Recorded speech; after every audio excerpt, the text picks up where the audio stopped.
Hola, ¿qué tal? Saludos, mi gente. Les saluda Norbert Time. Para mí es un placer inmenso compartir con ustedes en este día. Mucho tiempo que no me conectaba y hacía un live y compartía con ustedes en este rinconcito alegre Norbert Time. La gente me pregunta, Norbert, cuéntame, ¿cuándo vas a hacer un live? Dejaste el rinconcito. Yo le digo, no, lo que pasa es que en estos días no he tenido ese tiempo de ir al live, pero ya estamos aquí. Hoy quiero compartir un tema con ustedes interesante. Está ahí en su pantalla. Se trata de la mujer samaritana. La mujer samaritana, una prostituta imaginaria. Ese es el tema. Saludos para todos los que se están conectando. Todos los que se están conectando en este momento con nosotros en el día de hoy. Gracias. Pueden dejar su comentario ahí. Pues voy a hablar acerca de la mujer samaritana, este conflicto de la mujer samaritana, si fue o no fue prostituta. Eso lo vamos a ver nosotros en breves minutos. Le voy a rogar a usted que se mantenga ahí atento y que comparta conmigo y deje su comentario después que me escuche completamente. No tiene sentido que si yo no termino la exposición, que usted pueda escribir o dar su opinión, porque no podré interactuar con usted al mismo tiempo de presentarle este tema tan interesante. Cuando yo termine el tema, pues entonces leo los comentarios de cada uno de ustedes y lo voy a poner en pantalla, cada uno de sus comentarios. Voy interactuando también. Si hay alguna pregunta, también la voy contestando. La mujer samaritana, prostituta imaginaria, es el tema que yo tengo para ustedes en este día. Así que buenas tardes para cada uno de ustedes, los que se están conectando a partir de este momento en el rinconcito alegre de Norbert Time. Contento y feliz de compartir con ustedes en el día de hoy. Así que un abrazo, preste mucha atención. Pueden compartir este video, pueden compartir el video y vamos arriba. La mujer samaritana, prostituta imaginaria. Ese es el tema que tengo para compartir con cada uno de ustedes. Yo sé que muchos dicen, ¿y de dónde saca Norbert Time este tema? Bueno, pues entonces vamos allá. Miren, para muchas personas, la mujer samaritana fue una prostituta. Esto se debe a que cuando leímos en la Biblia la conversación que Jesús sostuvo con esa mujer, Jesús le dijo, ve, llama a tu marido y ven acá. A la mujer contestarle a Jesús que no tenía marido, Jesús le responde, bien has dicho que no tienes marido, porque 5 maridos has tenido y el que ahora tiene no es tu marido. Esto has dicho con verdad. Así le respondió Jesús. Esto ha sido suficiente evidencia para que muchas personas afirmen que la mujer samaritana, la que habló con Jesús en este diálogo, es una prostituta o fue una prostituta. Sin embargo, cuando leemos y analizamos la narración de una historia cualquiera, nosotros podemos tener una idea del comportamiento de los actores de la historia basado en un análisis. Pues en este diálogo nosotros no vemos a esta mujer comportarse como una prostituta. ¿Por qué no la vemos comportarse como una prostituta en este diálogo? Por las razones que voy a plantear. Cuando yo analicé el diálogo entre Jesús y esa mujer, yo vi el comportamiento, ¿verdad? según el diálogo, vi el comportamiento y me imaginé quizás hasta el lenguaje corporal, porque cuando leemos una narración de una historia, nosotros podemos tener una idea, podemos hacer un análisis, vamos a decir, psicológico.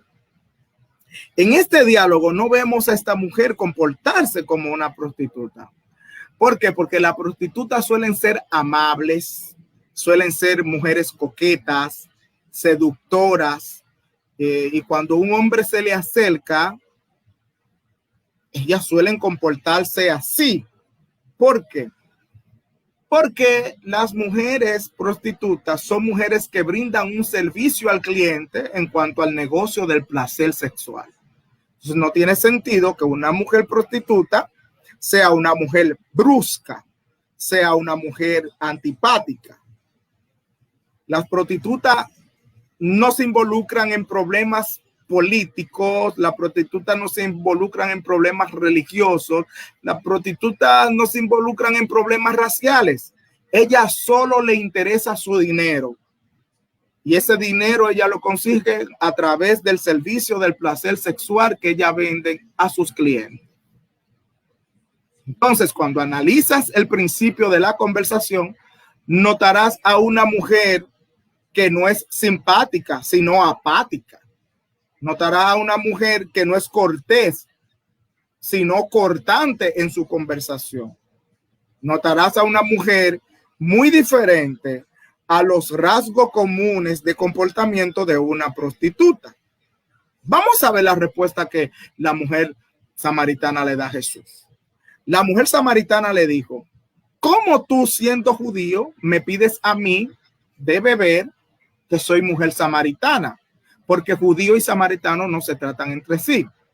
Cuando usted analiza esa parte del texto, usted ve que esta no es la forma que utilizaría una mujer prostituta para llegarse a un cliente, en este caso un hombre, Jesús, una figura masculina, ya que las mujeres que viven del negocio de la prostitución siempre toman la iniciativa cuando ven a un hombre, utilizando diferentes tipos de forma de comunicación, ya sea la comunicación oral, hablándole al hombre, ya sea la comunicación del lenguaje corporal, utilizando el coqueteo, la mirada, el zarandeo, cómo menean los hombros. En fin, las mujeres prostitutas no son apáticas.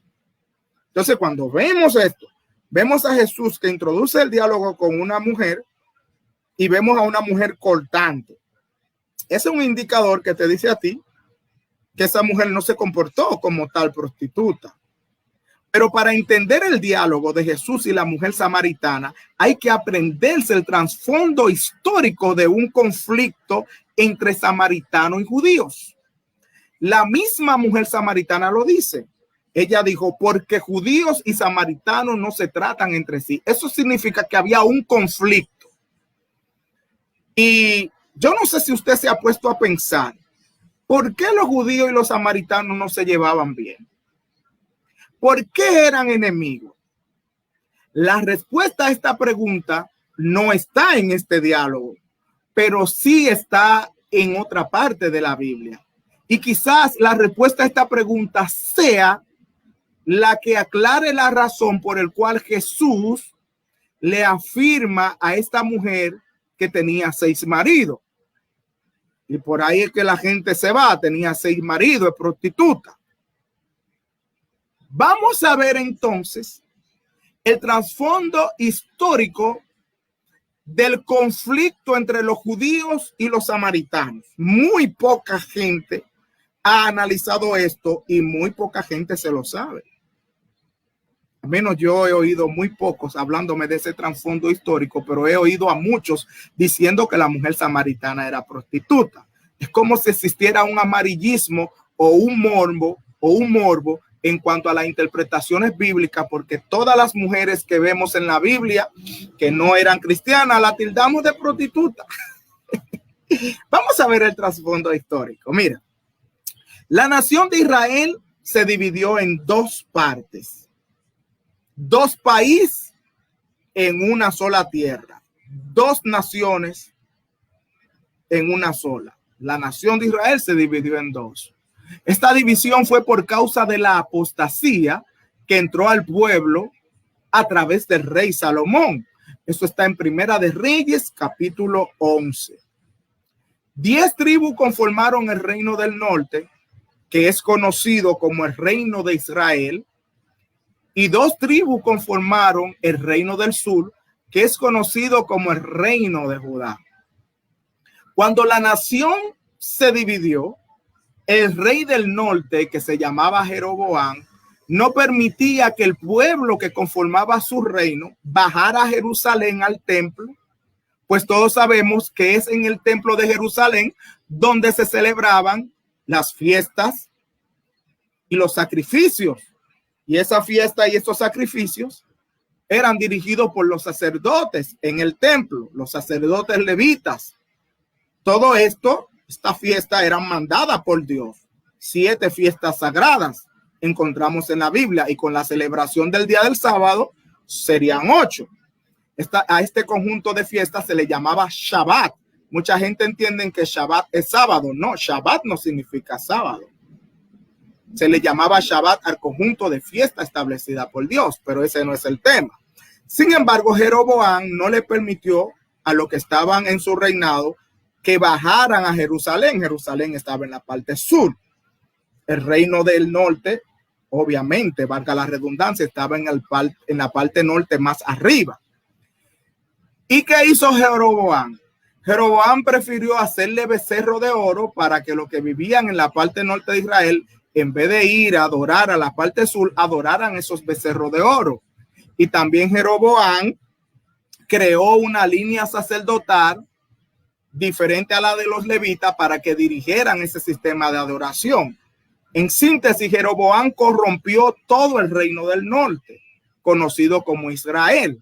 Usted puede encontrar más detalle de esto en Primera de Reyes, capítulo 12, verso 25. Y estoy hablando del origen del conflicto entre los judíos y los samaritanos.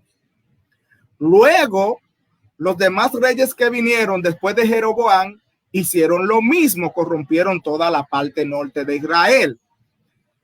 Sin embargo, el reino del sur, o Judá, tenía su propia capital llamada Jerusalén, pero el reino del norte, o Israel, no tenía capital. ¿Qué sucede? El rey Omri, que es el rey número 6 o el rey sexto de el reino del norte de Israel, a propósito, gobernó 12 años, le compró un monte amplio, un terreno amplio a un hombre que se llamó Semer. Y allí el rey Omri construyó una ciudad y le puso como nombre Samaria y la hizo capital del reino del norte. Entonces el reino del sur tiene una capital que se llama Jerusalén y el reino del norte tiene una capital que se llama Samaria. Dentro de la capital que se llama Samaria construyeron algunas ciudades. Entonces todos los israelitas, sin importar la tribu que fuera, sea de Neftalí, sea de Efraín, sea de Manasés, todos los israelitas que se mudaron a la capital del reino del norte y a las ciudades que estaban, que se llama Samaria, se le llamó samaritanos. Y ese es el origen de los samaritanos. ¿Quiénes eran los samaritanos? Los que vivían en Samaria, sin importar de qué tribu fuesen. Igual que los que viven en República Dominicana, si eres de Santiago, te dicen santiaguense, si eres de la Romana, te dicen romanense, pero al fin todos somos dominicanos. Los que vivían en Samaria se les llamaba samaritanos sin importar de qué tribu fuesen. Ese es el origen de Samaria. Eso está en Primera de Reyes, capítulo 16, verso 24. Entonces, los samaritanos eran israelitas, igual que los judíos de la tribu de Judá que vivían en la parte sur y los samaritanos que vivían en la capital del reino del norte, llamada Samaria. Ya los judíos y los samaritanos tenían conflictos religiosos, pues los samaritanos adoraban al becerro de oro y tenían otros sacerdotes que no eran levitas. Entonces los judíos, como tenían el templo de Salomón en Jerusalén y tenían a los sacerdotes levitas, veían a los samaritanos como paganos. Para los judíos, los samaritanos eran como perros, eran paganos, eran israelitas contaminados. Y ese fue el primer conflicto entre samaritanos y judíos. Pero no se mueva, faltan 3 conflictos. Ahora vamos a ver el segundo conflicto. El segundo conflicto llega en los tiempos del cautiverio de la parte del norte de Israel. La parte norte de Israel fue llevada cautiva por los asirios a través del rey asirio llamado Salmanasar y el hijo de Salmanasar llamado Sargón II. Ambos reyes eran de Asiria y alrededor del año 725 a.C. sitiaron y cautivaron la parte norte de Israel, llevándose a su capital. ¿Cuál capital? Samaria. Se llevó cautivo a todos los que vivían en la capital. Cuando los israelitas o los samaritanos fueron llevados cautivos, el rey de Asiria repobló la capital del reino del norte, llamada Samaria, con otro tipo de personas. Se llevó a los israelitas samaritanos que vivían en la capital. Es como yo decir, se llevó a los capitaleños de República Dominicana, o se llevó a la gente de San Juan, de Puerto Rico, etcétera, etcétera, o se llevó a los neoyorquinos de Nueva York.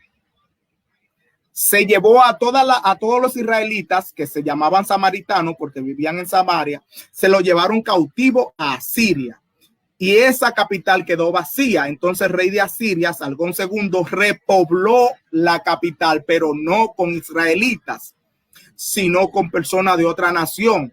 Los israelitas que se quedaron en Samaria era la clase pobre, la clase indigente, pero el rey Sargón se llevó a la clase pudiente, a los ricos que vivían en la capital, incluyendo al rey. Eso está en Segunda de Reyes, capítulo 17, verso 24. Mire que le estoy dando cita bíblica. ¿Qué sucedió? Al rey repoblar a Samaria con gente de otro lugar, cada una de esas personas que vinieron de otro lugar trajeron a sus dioses y adoraban a sus dioses en Samaria. El verso 29 de Segunda de Reyes, capítulo 17, dice de la manera siguiente: pero cada nación se hizo sus dioses y los pusieron en los templos de los lugares altos que había hecho que habían hecho en Samaria. Cada nación su ciudad donde habitaban. ¿Cuáles fueron esas naciones? Las naciones fueron la nación de Babilonia, la nación de Cuta, la gente de Hamat, la gente de Abeos y la gente de Selbabaín o Selbabaín. 5 pueblos diferentes mandó el rey de Asiria para que habiten en Samaria, capital del reino del norte, junto con los israelitas que habían quedado ahí. Esas 5 naciones, cada uno llevaron su dios. Entonces llevaron al dios Sucot Benot, al dios Negal, al dios Asima, al dios Nisbaz y al dios Adramelech. 5 dioses. Anote ese número. 5 dioses. Ese es el segundo conflicto. Ya los judíos en la parte del sur están luchando contra esos dioses falsos de la parte norte y ahora con ayuda extranjera. Ya no solamente está el becerro de oro, sino esos 5 dioses que llevaron a tierra de Israel, pero que ahora la capital del reino de Israel o del reino del norte está poblada por extranjeros. Ahí los judíos se alejaron mucho más de los samaritanos. Esto agravó más el conflicto y el distanciamiento entre judíos y samaritanos. Pero veamos el tercer conflicto. El reino del sur, 100 años después, también fue llevado cautivo, pero no por los asirios, sino por los babilonios. Porque el reino del sur también cometió su cosita. El reino del sur, conocido como los judíos por ser de la tribu de Judá, había pasado de ser cautivo de los babilonios a ser cautivo de los medo-persas. Los medo-persas, que creían en la libertad de culto, le dan la oportunidad a Judá para que regresen a Jerusalén, reconstruyan el templo, reconstruyan la ciudad, y aunque ellos pertenecían al imperio medo-perso, ellos le daban la libertad para adorar a su Dios allí sin ningún problema. Babilonia había conquistado y destruido el templo en el año 587. Eso lo destruyó Nabucodonosor, pero el primer cautiverio fue en el 604 por Nabopolassar, el papá de Nabucodonosor. Esos son datos para que usted lo tenga ahí tranquilo. ¿Qué sucede? En el 457 el rey Artajerjes I le concedió tanto a Jeremías como a Esdras el permiso de reconstruir el templo de Jerusalén y la ciudad para que tuvieran libertad de culto. Ahora bien, en el transcurso de esta reedificación, que duró 49 años, los judíos tuvieron un conflicto con personas que se opusieron. ¿Quiénes fueron esas personas? Esas personas que se oponían eran habitantes de Samaria, mezclados entre israelitas que se escaparon del imperio asirio cuando Babilonia conquistó a Siria, israelitas que nacieron fuera de Israel, israelitas que eran también procedencia de Arabia y de otros lugares, entre ellos los más famosos, Sanballat y Tobías. Pues los judíos de aquella época no permitieron que esta gente le ayuden a reconstruir el templo porque sabían que ellos adoraban otros dioses y no querían contaminación. Y hicieron la vida imposible a Nehemías, a Esdras, le hicieron la vida imposible a Zorobabel, le hicieron la vida imposible a todo el mundo. 49 años fue que duró esa reconstrucción entre pleito, chimoteo y todo. ¿Quiénes eran los protagonistas? Los samaritanos. Este conflicto agrava más el asunto y ahora están más distanciados los israelitas samaritanos y los hijos de Israel judíos. La casa de Judá prefirió estar aislada social y religiosamente de Samaria, pues esta estaba mezclada de muchas personas que no eran de origen de Israel y además estaban mezclada y contaminada con creencias y adoraciones paganas.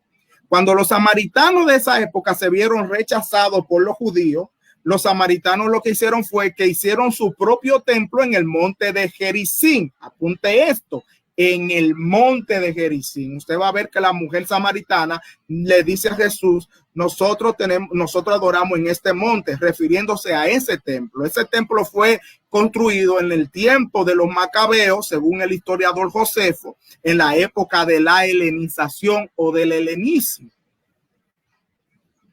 Entonces, ya vimos ese tercer conflicto entre judío y samaritano, porque para entender el diálogo entre la mujer samaritana y Jesús, porque la mujer samaritana le dice, usted no sabe que los judíos y los samaritanos no se llevan entre sí, hay que saber por qué no se llevaban, y este es el tercer conflicto. Ahora vamos a ver el último conflicto según la historia. El cuarto y último conflicto, según la historia, entre judío y samaritano, data de la época de los macabeos. Cuando el imperio de Alejandro Magno quedó dividido, los judíos que habían regresado del cautiverio, es decir, el reino del sur o tribu de Judá, ellos quedaron bajo el cautiverio y dominio de los Seleucidas. El imperio Seleucida, de ese imperio Seleucida, nace el rey Antíoco IV Epifanes, el cual se levanta contra los judíos, imponiéndole el helenismo. ¿Qué es el helenismo? Eso es lo más malo que ha habido en el mundo. El helenismo no es solamente aprender a hablar griego. El helenismo consistía en muchas cosas malas. El helenismo consiste en adorar a los dioses griegos, principalmente en todo lo que tú haces. Todo era dedicado a los dioses griegos y bastante que tenían. Y practicar las costumbres griegas, pero la más alarmante eran las costumbres sexuales. Los griegos practicaban el homosexualismo libremente. También practicaban la orgía, el lesbianismo y también el adulterio. Eso eran prácticas legales. Escuche bien este término, legales. O sea, eran común, eso era legal. Existía la pedrastría. La pedrastría nace en Grecia. nosotros conocemos como pedastra a esos hombres que abusan de niños. La pedrastría nace en Grecia a través del helenismo. Los hombres de 40 años tenían damo de compañía. Damo de compañía. Usted siempre ha conocido, dije, dama de compañía. No, lo que existía era damo de compañía. Los hombres de 40 años tenían niños, adolescentes de 15 años, que lo cuidaban, lo criaban, pero le practicaban el sexo anal y el sexo oral, como usted quiera. Y eso era legal y común entre las diferentes etnias sociales de los griegos. Eso era helenismo. Ellos practicaban el adulterio. ¿Cómo se practicaba el adulterio? Bueno, las mujeres casadas podían pegarle los cuernos a su marido siempre y cuando que el hombre con quien ella pegue los cuernos se vea mejor que el marido. Si ese hombre no superaba al marido físicamente y en hermosura física, esa mujer era condenada. Pero se le era permitido a la mujer tener otro amante, pero con la condición de que se vea mejor que su marido. Esa era la cultura, la sociedad griega a través del helenismo. Estoy hablando en la arista del sexo. O sea, que en una familia, en un matrimonio, el hombre de la casa fácilmente podía tener un muchachito de 15 años que era su amo de compañía y le podía decir a su mujer, vengo ahora, voy a disfrutar de mi amo de compañía, y podía tener sexo con ese muchacho, y la mujer podía decirle, vengo ahora, voy a estar con mi amante, siempre y cuando ese tipo se vea mejor que el marido. Y eso no era nada, eso era el helenismo, y eso querían imponerlo, o Antíoco Epifanio lo impuso en todo su imperio. Israel o Judá, perdón, Judá estaba dentro de ese imperio. Ellos fueron los únicos que se opusieron. Epifanes, ese demonio, Antíoco Epifanes, obligó a los judíos a sacrificar, a hacerle sacrificio a sus dioses. Le prohibieron la circuncisión, le prohibieron practicar las fiestas judías, le prohibieron los sacrificios, le prohibieron el guardar el sábado. Se robaron todos los utensilios de oro y de plata que había en el templo. Sacrificaban mensualmente, todos los 25 de cada mes, un cerdo en el altar del sacrificio del templo de Jerusalén. Cuando los macabeos se levantaron a pelear en contra de Antíoco Epifanes, ¿quiénes ustedes creen que se levantaron en contra de los macabeos y se aliaron a Antíoco Epifanes para destruir a los judíos? ¿Quién ustedes creen que se levantaron? Los samaritanos. Los samaritanos y otros israelitas se unieron a Antíoco Epifanes para destruir a los macabeos que apoyaban la restauración del templo. Ese fue el último conflicto. Por eso, si usted no entiende, si no se sabe los conflictos, no va a entender por qué la mujer le dice a Jesús, tú sabes que los samaritanos y los judíos no nos llevamos, no me pida de beber. Pero si hubiese sido una prostituta, no le da mente a eso. Es un cliente, vamos a quitarle los cuartos, acostarnos con él y a tener sexo. Porque la prostitución es la misma ayer, hoy y siempre. El homosexualismo es lo mismo ayer, hoy y siempre. Esa conducta y esa mentalidad y ese comportamiento no cambia. Entonces, Norbert, ¿cómo yo me doy cuenta de esa historia? Usted se va al libro de Macabeos. Sí, Macabeo es un libro histórico muy interesante. Usted se va a ese libro, las historias del libro de Macabeo, todo lo que pasó en Primera de Macabeo, que tiene como 18 capítulos, fue profetizado por Daniel capítulo 10, 11, 12. Para aquellos que hablan de que ay, ese libro no está en la Biblia, yo no lo voy a leer, todo.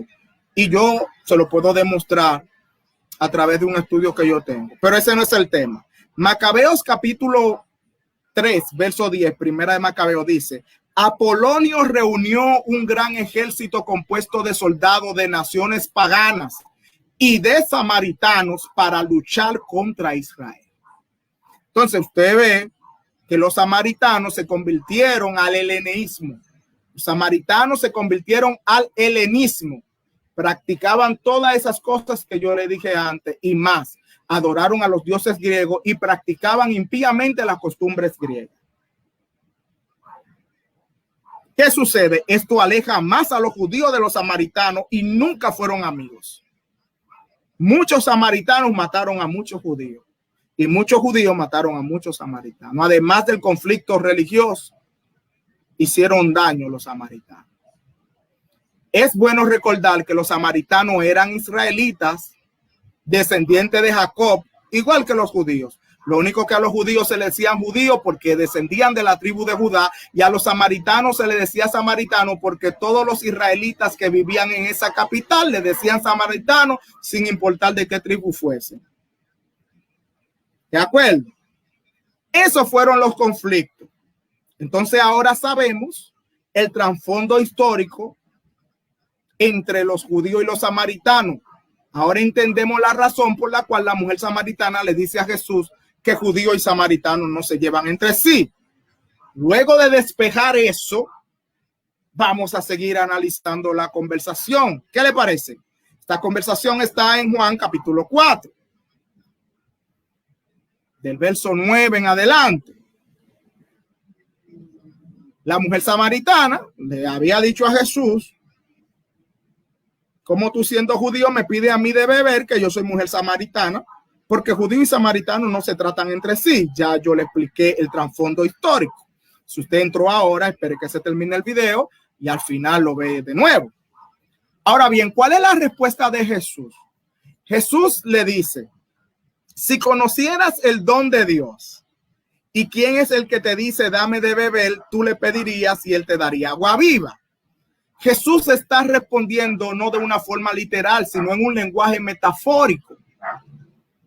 Jesús está utilizando un lenguaje metafórico, pues el don de Dios es un regalo inmerecido que Dios le da a la gente. Jesús le dice: si tú supieras el regalo que yo tengo para ti, el cual tú no te mereces, ¿verdad?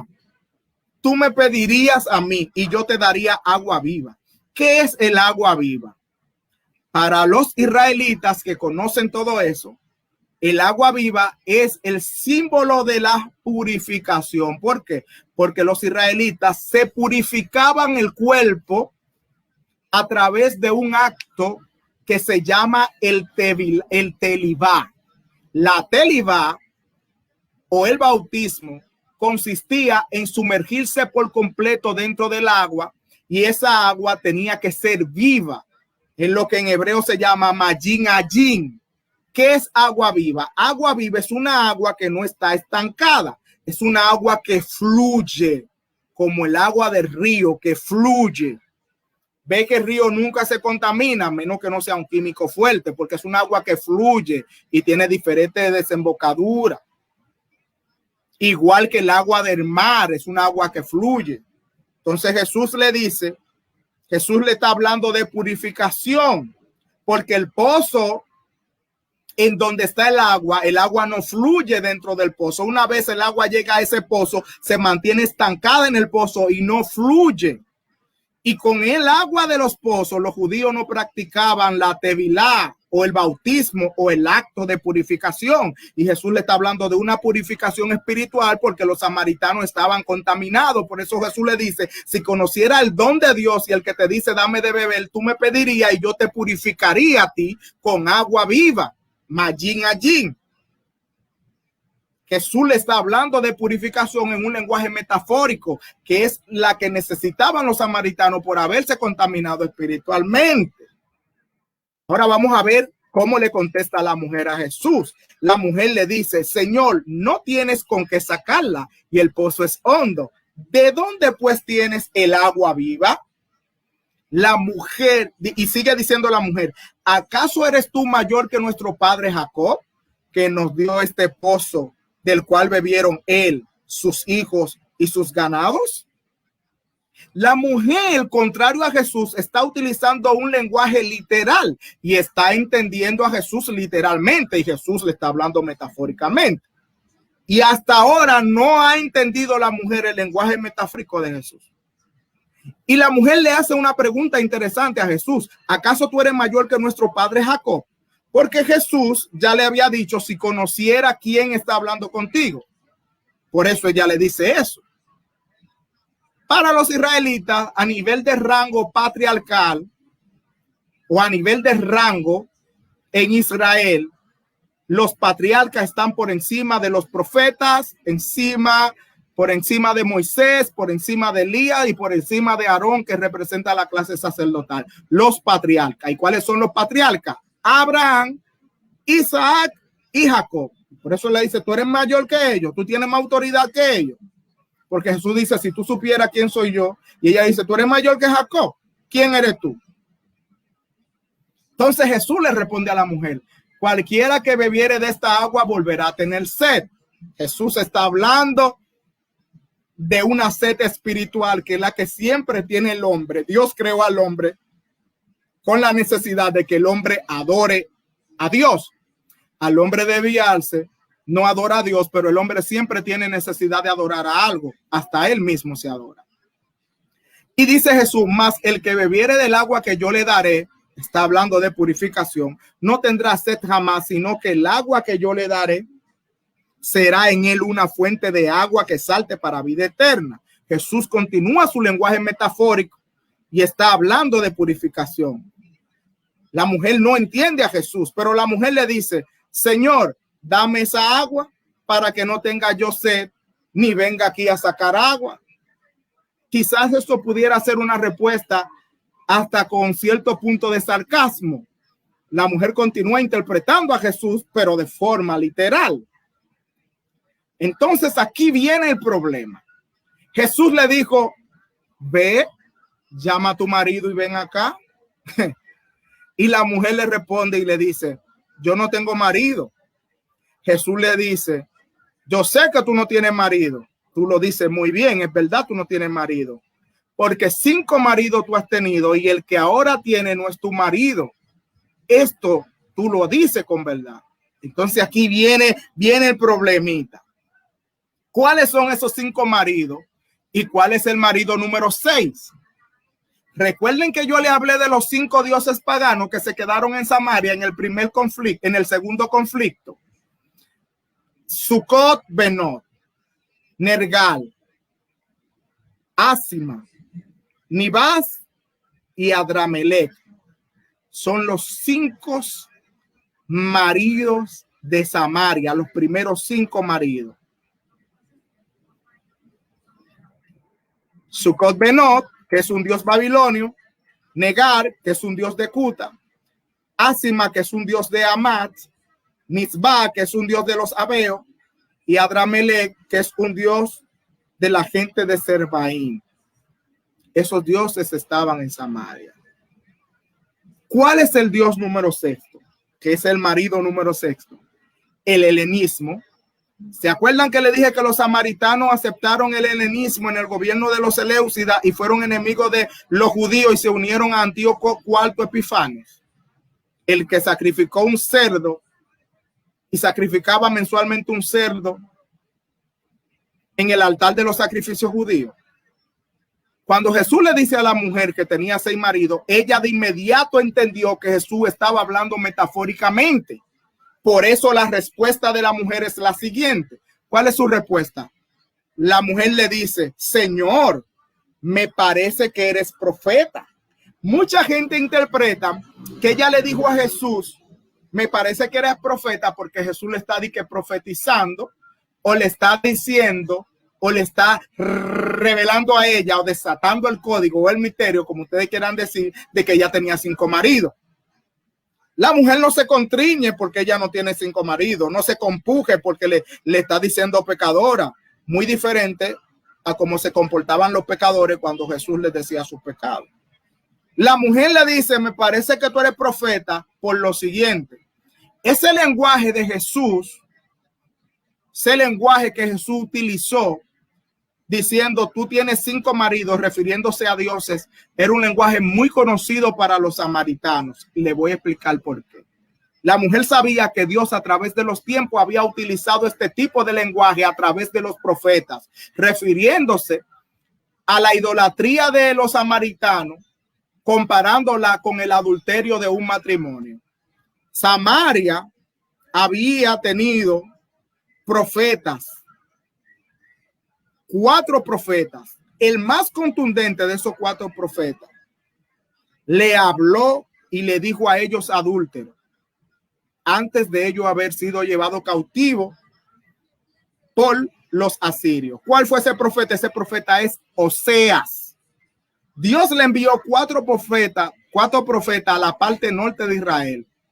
Y esos profetas abarcaron un tiempo de ministerio de 150 años.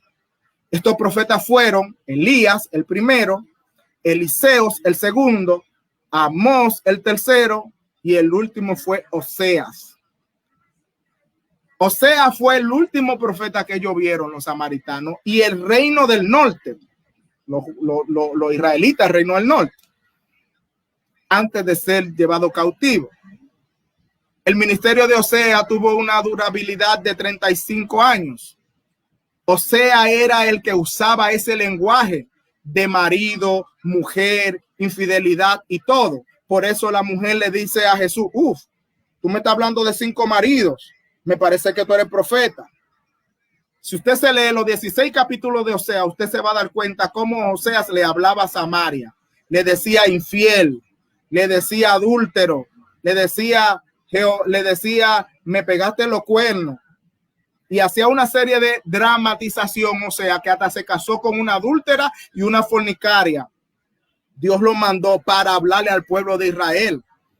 O sea, fue un profeta muy dramático. Pero vámonos nada más voy a leer algo de Oseas capítulo 2, un chin. Decid a vuestros hermanos, Amín, y a vuestras hermanas Ruama, contended con vuestra madre, contended, porque ella no es mi mujer, ni yo su marido.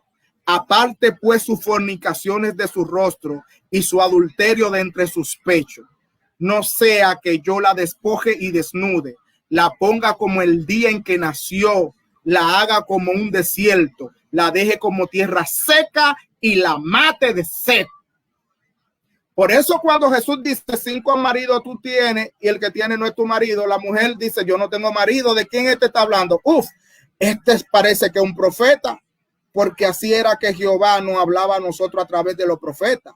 Y no solamente al reino del norte. Jehová utilizó ese estilo de drama, comparando a Israel como su esposa y él como el marido, y los ídolos como el hombre con que Israel le pegaba cuernos, por decir así. Lo utilizó con Isaías, lo utilizó con Jeremías, lo utilizó también con Ezequiel, pero en ese tiempo era para la tribu del sur. Oseas en sus 16 capítulos habla sobre la infidelidad religiosa de los samaritanos, comparándola con el adulterio y la fornicación. Entonces, ahí entienden por qué la mujer dice, me parece que eres profeta. Entonces ya la mujer cae. Y fíjate cómo la mujer sigue la conversación.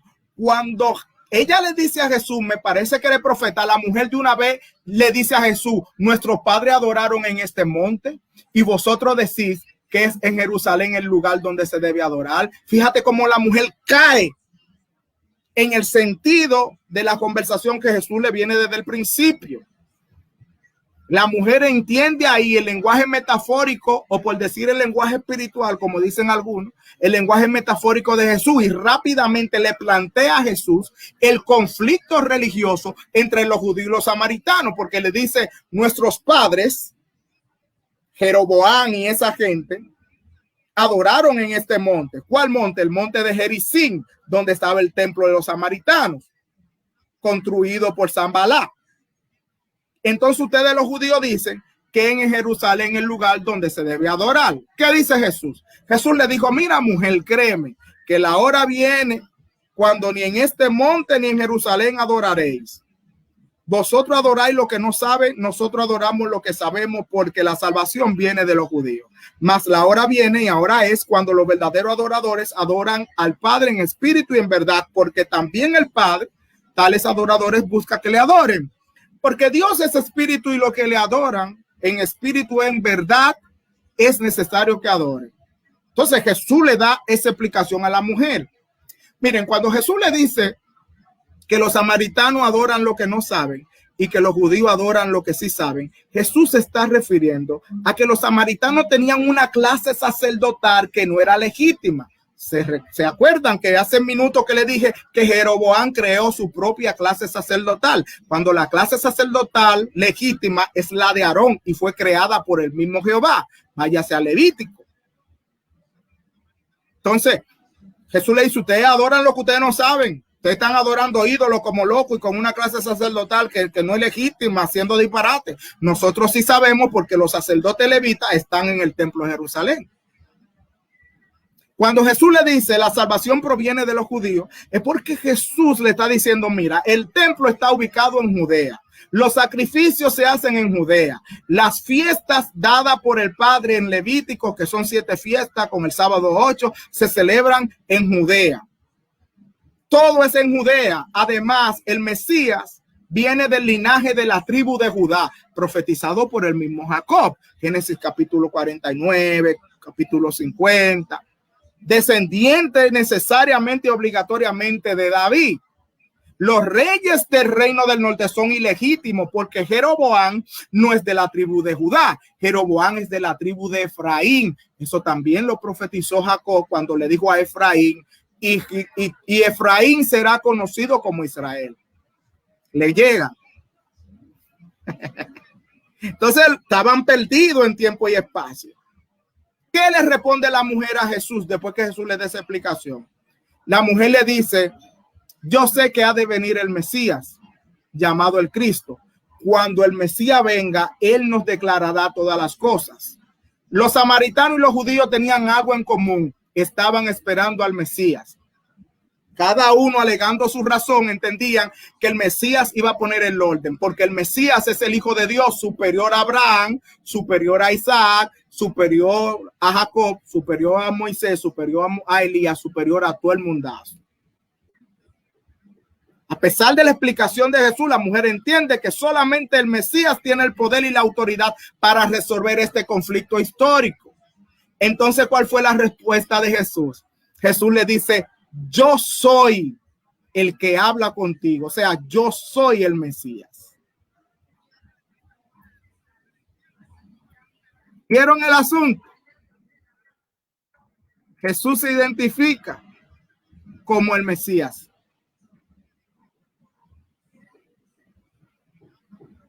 Jesús fue a reconciliar a Israel, a Samaria con Judá. Inmediatamente él se identifica como el Mesías. La mujer se puso contenta y se fue a buscar a la gente del pueblo. Solamente Jesús, en lo que yo he leído de la Biblia, antes de su muerte y su resurrección, se le identificó como el Mesías. Solamente me parece que fue a la mujer samaritana. Vamos a ver, vamos a hacer memoria. A Pedro él no se le identificó como el Mesías. ¿Por qué? Porque a Pedro él le dice, Pedro, no te lo reveló ni sangre ni carne, sino mi Padre que está en el cielo. O sea, Pedro tuvo la revelación cuando Pedro le dijo, tú eres el Mesías, el Hijo de Dios.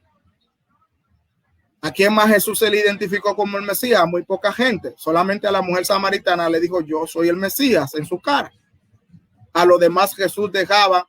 Bueno, Juan el Bautista sabía que Jesús era el Mesías.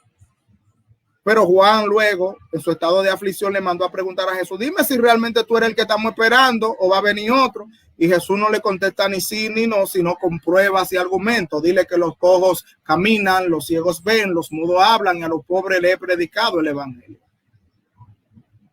Como usted comprenderá, mucha gente se adelantaron, satanizaron a esa mujer diciéndole prostituta, sin entender el conflicto histórico, sin entender el lenguaje utilizado por Jesús, totalmente metafórico, sin entender que la mujer estaba entendiendo a Jesús literal, y es cuando Jesús les revela el pasado histórico de la nación o del pueblo de Samaria. Es que ella dice, oye, ¿por qué? Porque Jesús se lo revela utilizando un lenguaje o un tipo de lenguaje muy conocido por los samaritanos, porque era el tipo de lenguaje que utilizaron todos los profetas que Dios le mandó a esa parte, a la parte norte de Israel.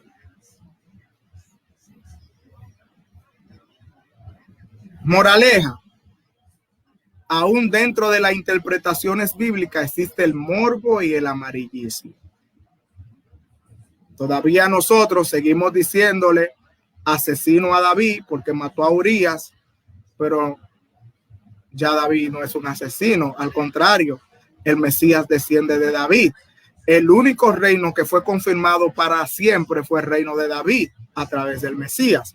Entonces, ¿por qué decirle inmundo a lo que ya Dios purificó? Nosotros todavía le decimos adúltera a la mamá de Salomón, cuando la mamá de Salomón terminó siendo reina de Israel y quizás una de las reinas más emblemáticas, porque es ella la que hace influencia en Salomón para que Salomón tenga el conocimiento y pueda hablar de la mujer virtuosa en Proverbios capítulo 30, si mal no preciso. O sea, nosotros a veces somos lo que condenamos a la gente a que vivan, a que el presente de ellos sea su pasado. Hay gente que están condenada a vivir en un pasado como presente y nosotros le ayudamos un poquito más. Entonces ese morbo, ese amarillismo, entonces llamamos inmundo a lo que Dios santificó, porque ese es el lenguaje actual de los humanos. Y eso también se ve en las interpretaciones bíblicas. ¿Por qué? Porque la gente no se ha detenido a estudiar. La gente no se ha detenido a leer libros. Y lo único que hacen es que doblan rodillas para que Dios les revele. Pero Dios no te puede revelar si hay un libro que ya está escrito. Tú tienes que hacer tu diligencia y leer y estudiar. Jesús nunca le dijo a aquellos escribas y doctores de la ley, aquellos rabinos, Jesús nunca le dijo, vayan al monte y oren y ayunen para que mi Padre les revele que yo soy el Hijo de Dios. Jesús nunca le dijo eso. Jesús le dijo, escudriñad las escrituras.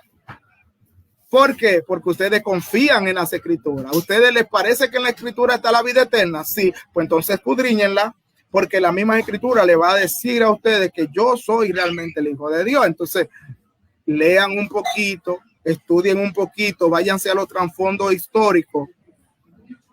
Y todo ese desarrollo histórico que usted ve en la Biblia está secundado por un libro de historia. Todo. Norbert, que los 400 años de silencio, eso no existió nunca. Los 400 años de silencio nunca existió. Los 400 años de silencio. En el sentido de que Dios se despreocupó del pueblo y abandonó al pueblo, eso nunca existió. Todo lo que pasó después de los 209 años del cautiverio de los medo-persas sobre el Judá, todo lo que pasó hasta el año 64 o 63 que llegaron los romanos, todo eso Dios se lo reveló a Daniel. A Daniel fue el hombre que más Dios le reveló el pasado, que para nosotros es pasado, y parte del futuro que no ha llegado. A Daniel Dios le reveló hasta el mismo helenismo. Dios le reveló cosas a Daniel que usted todavía no la sabe porque quizá usted no ha estudiado los libros históricos, y no me refiero a los libros históricos de la Biblia, sino a los libros de ciencia de historia. La gente nada más te habla de la estatua de Nabucodonosor hasta el reino, hasta cuando se muere Alejandro Magno en el 330. Pues en el 327 por ahí, qué sé yo, no me acuerdo. Ya, porque la gente no estudia. Entonces, hemos venido malinterpretando muchas cosas, diciéndole prostitutas a las que no son prostitutas, porque ¿cuál es el afán de que todas las mujeres de la Biblia que no eran cristianas no sean prostitutas? ¿Cuál es el afán? O sea, el único pecado que Dios perdona es, el único pecado que existe como pecado es el de la prostitución. Entonces, ya yo le expliqué que la mujer samaritana no era ninguna prostituta. Ahora, si usted no está de acuerdo conmigo, yo respeto eso. Pero cómo me gustaría que usted me trajera argumentos demostrativos, históricos, de donde usted lo saque para que me diga, mira, eso no es así, eso es así, así, así. ¿Cómo me gustaría? Yo sé que no lo tiene, porque yo sé que no existen argumentos, porque esa es la realidad, esa es la verdad, ese es el contexto histórico. Todo el que ha estudiado la Biblia de verdad, el que la ha estudiado de verdad, seriamente, sabe que la mujer samaritana no es ninguna prostituta. Lo que pasa es que eso, tenemos escuchando eso, por lo menos en República Dominicana, desde el año 1930, cuando este país fue evangelizado por acá, por San Pedro de Macorís, que era el único puerto que teníamos. Desde el año 1930 estamos escuchando que la mujer samaritana era prostituta. No teníamos libro para leer, no había muchas fuentes, porque a los dominicanos no nos dan historia de cultura griega, de cultura romana. Nosotros a Brega nos enseñan que Juan Pablo Duarte y Sánchez y Mella y Gregorio Luperón y de Pedro Santana, a Brega nos enseñaron eso, pero nosotros no sabemos de otro tipo de historia ni otro tipo de cultura. Entonces teníamos que aceptar que nuestros pastores antiguos, los evangelistas antiguos, que eran la gente de Dios, que Dios usaba, nos dijeran que esa mujer era prostituta y se lo creímos. Ahora tenemos fuentes y podemos investigar y decimos, no, se equivocaron, la mujer no era ninguna prostituta. A nosotros desde el 1930, pero desde el año 1830, desde el 1830, aquí se están diciendo cosas que no son reales. Entonces, es difícil cambiarle la mentalidad a una gente que viene desde el siglo XIX, siglo XVIII y ya en el siglo XXI, escuchando lo mismo. Es difícil. Por eso yo con paciencia me siento aquí, le doy este estudio, usted lo puede ver para atrás, quizás me anime y lo suba a YouTube, Entonces, con paciencia, para que usted lo vaya asimilando, porque yo sé que los cambios son drásticos. Entonces, usted puede opinar, usted puede dejar su comentario, usted puede interactuar ahora. Saludos para todos los que están, saludos para los que van a ver esto después.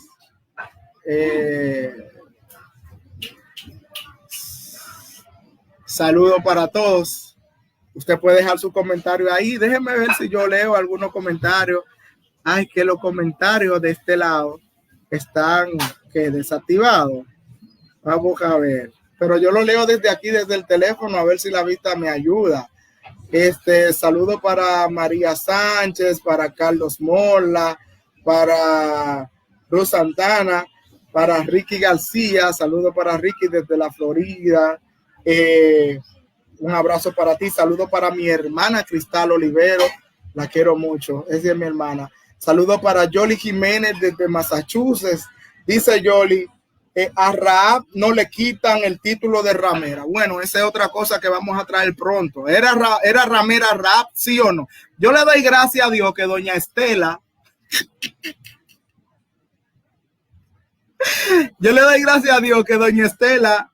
no nació en los tiempos bíblicos, porque a mi mami me le iban a decir ramera.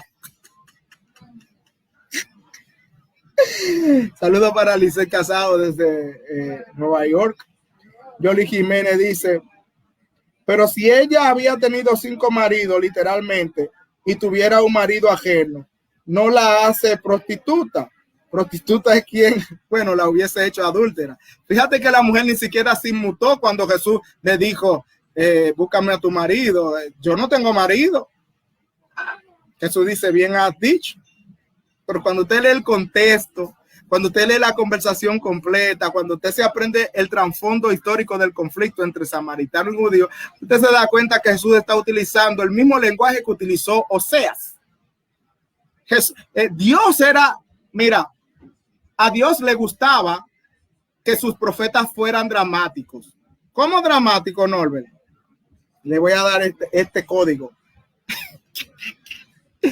Cualquier parecido con la realidad es pura coincidencia. Mira, Dios le decía a Ezequiel, vete, coge pupú de caballo, hazte una fogata y cocina, y dile así al pueblo de Israel.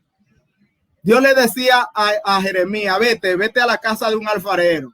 Mira, así como el alfarero, esto y esto. Dios le dijo a Osea, cásate con una mujer fornicaria, cásate con una prostituta, empréñala, ten 2 hijos, ponle a uno así y al otro este nombre y después profetízale a Israel. A Dios le gustaba la profecía con dramatización. Hay profetas ahora que agarran la sal, que agarran el aceite, el palo de coba. Si Dios no le dijo que haga eso, no se ponga a dramatizar. Pero Dios siempre utilizó el drama para profetizar. Hasta Jesús agarraba, escupía en el lodo, hacía una mezcla de saliva con tierra y agarraba y hacía un barro y sanaba a un ciego.